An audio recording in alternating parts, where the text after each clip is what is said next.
God's children.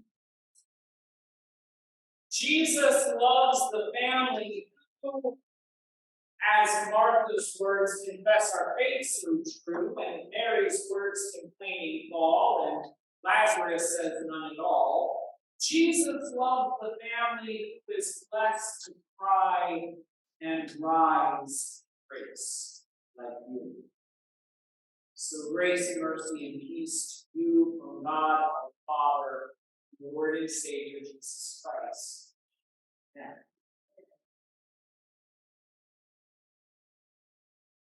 No mother, no father,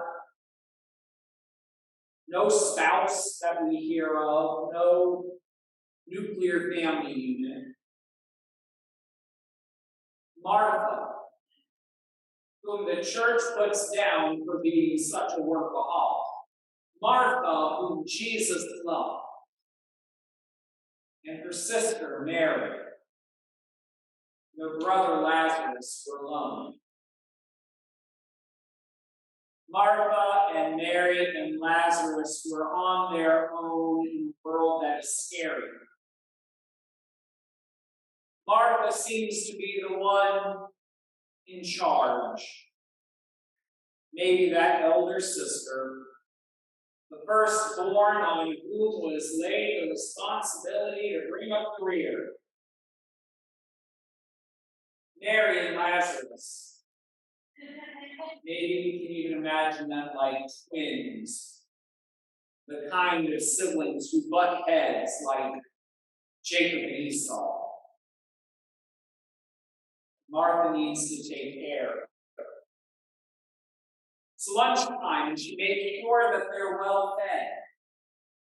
She made sure that the laundry's done. She made sure that the beds are ready for night. In a house where the kids are left all alone. Where every sound is amplified to the point of being scary.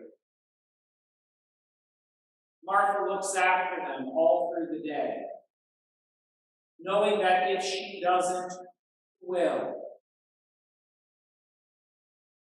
Lazarus starts to look ill.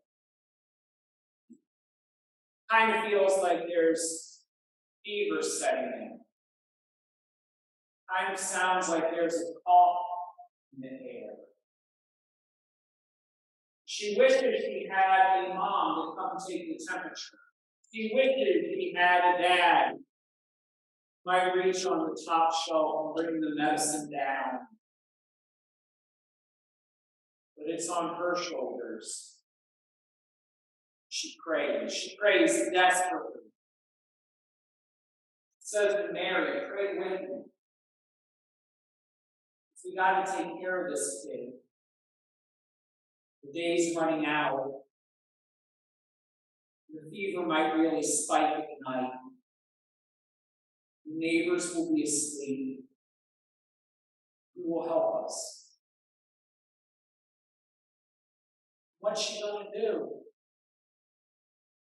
The shadows are already falling. The sun's going down in the west. She's afraid that long night, that valley with its shadow of death, that valley that so easily fills with dry bones. She fears that could be her own story. So she picks up the kids, one under each arm, takes their hands, holds their little fingers. She leaves the house and she starts moving west, chasing the sunset, chasing the day that is disappearing, trying to run back in time, trying to hold on to the day when she was holding it all together.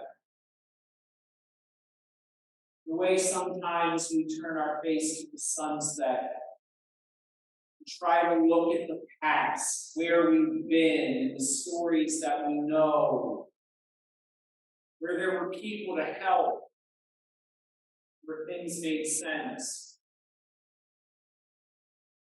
Mary goes running. Lazarus goes running as Martha leads them, chasing that sunset. But Lazarus is too ill to keep going. He's too small, he's too young, he's too weak, he's too tired. He falls asleep on his feet.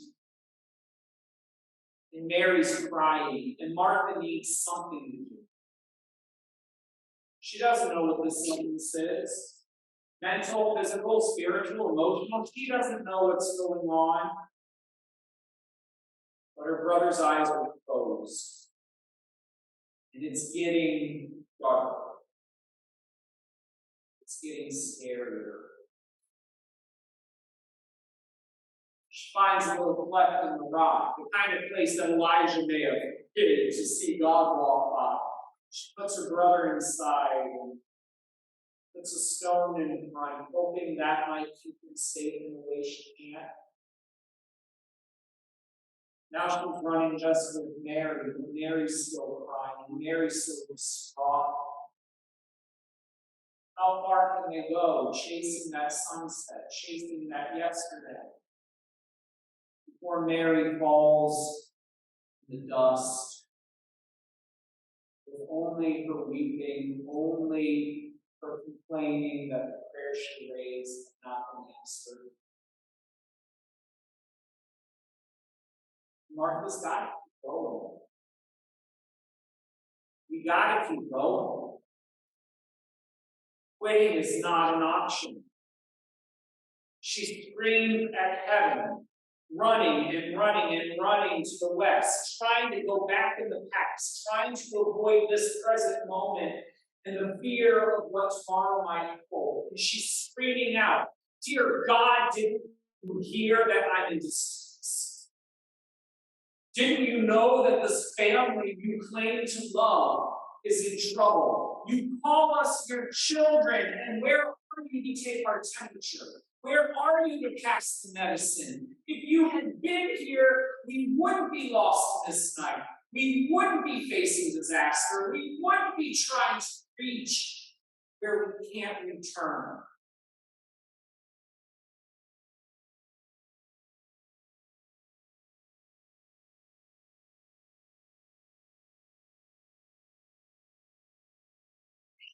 Somehow the hand of the Lord falls upon her. Somehow God comes her direction. Martha, facing the wrong way. You can't go backward. You'll never catch that sunset. You will not hold on to the past. Turn around. The sun is going to rise. And when it does, it will fall on that cleft in the rock. And when it does, it will fall on Mary weeping in the dust. And when it does, it will fall on your own face, glistening with tears on your cheeks. And tomorrow will hold the scary realities. Lazarus, Mary, your own future, even mine, says God. But if we don't turn around to where the light is returning, we will never stand. This morning is breaking. Let's go back. Pick up the pieces as we go. Find the ones where we remember we left them. And somehow look for the hope that we might combine them. Let them go. Only in the direction where new life comes. Amen.